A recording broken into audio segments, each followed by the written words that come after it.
Okay, welcome to this next lesson about efficient and effective learning methods. To start off with a quote, because this famous and interesting man once said, "The important thing is to not stop questioning." And why does he say that? Because our brain loves questions. If you ask yourself a question, your brain will start looking for answers. Therefore, studying or learning should also be about asking yourself questions. Think of it like this. In the end, an exam will also consist out of questions that you need to answer, and not a summary that you need to highlight the most important parts of. So how do we learn? By asking ourselves questions. It starts by preparation. And preparation means that we want to read through the subjects before our class starts. Why? We then tackle the limitation of our working memory, which is called repulsion, as we discussed in one of the first classes. Then you think, what does reading through exactly mean? Well, when we are reading through, we should ask ourselves a couple of questions. The first one is, what is really important here? What are the key concepts in this text? And those are usually in bold. So bold words, italic words, all of those are probably key concepts. Then you can ask yourself, do I understand correctly what is written here?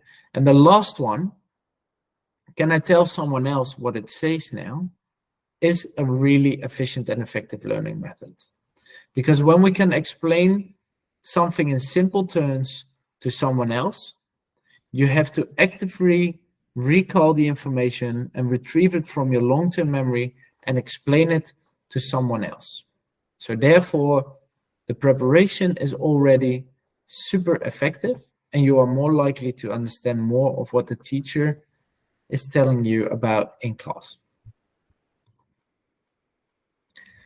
Then after school, so you did your preparations, you had a class, and then after that first class, your first repetition can be making a summary.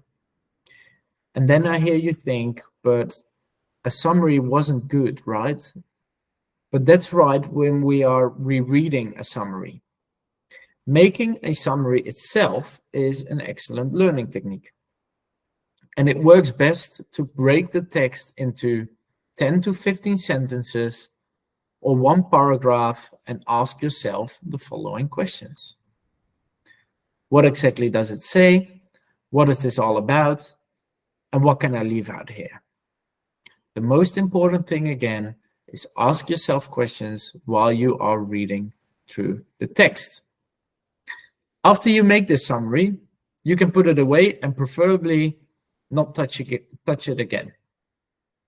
Besides that, learning how to summarize a lot of information is not only beneficial for your studies, but also later on in your work life. By summarizing correctly, you also learn how to leave out information that is not relevant. So that is on the same day. One day later, you might want to start making a questionnaire. And this is one of my favorite techniques, because what we are basically doing is we are creating our own exam. So we are going to look through the text again, which is already the second time. So we are more likely to see which topics are important. We already had a class, so we can combine the information from the class with the textbook. And we're going to make a questionnaire. We're going to write down questions about everything, and preferably with pen and paper. Why? Because it's scientifically proven that writing things down with a pen and paper means that you are writing more thoughtfully. You only want to write down the questions and not the answers. Why? Because you are going to keep this piece of paper as a practice exam for yourself. So you don't want answers to be on it. And you're going to create questions about everything: symbols, terms, abbreviations, formulas. etc. Everything that you need to know. It also works to write down the questions both ways. For example, I am from the Netherlands and our capital is Amsterdam. So I can ask the question, what is the capital of the Netherlands?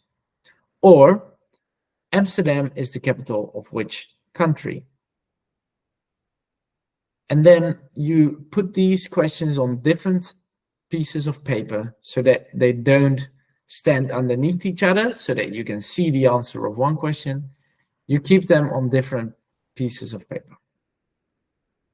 If you're going to practice this questionnaire, you want to write down the questions on a separate piece of paper. Why? Because then you can use your questionnaire later on in the future again. Besides that, you can use your answer sheet to check yourself. So first you want to finish the whole questionnaire, answer all the questions, and then you're going to check yourself. Making the questionnaire itself is already a repetition, and answering is already an additional repetition. So we have reading through as preparation for class, we then have the class, and on the same day we make a summary. One day later we want to make a questionnaire. 1 week later we want to answer this questionnaire, and 4 weeks later we'll use a different learning method. If you are practicing the questions, do not read through the book beforehand, because you will have knowledge stored in your working memory as well as in your short-term memory, as we just discussed in an earlier lesson. Finish the questionnaire first and then check your answers. If you check your answers in between, you are more likely to see the answers unintentionally, and you'll be able to answer more questions correctly. Then the last repetition, and something that can be used for a lot of things, is creating a mind map. So what you do with a mind map is that you choose a main theme in the middle. And then you start to add components and sub-themes around it. If you want to learn more about how to create mind maps, look it up on YouTube. There are many great videos explaining how to create a mind map. Why is mind mapping so powerful? Because it's one of the few learning methods that use both sides of the brain. With normal notes, you simply only use the left side, which is more focused on analytical things, such as speech, details, and language. With mind mapping, as a creative process, you also activate the right side of your brain. And this side is more creative and more specialized in images, color, music, etc. Through good cooperation, we use our brain much more efficiently and effectively, and we can learn up to 5 to 10 times better. Besides that, it provides overview and structure. A study at a university in England has shown that we usually write way too many words when we're taking notes. So with normal notes, it turned out that 90% of the words were unnecessary. A mind map turned out to be the best method to take notes, not only because it contains the right keywords, but also images and symbols. And lastly, a mind map can be beneficial for your paper, your thesis, or whatever other exam or assignment that you have.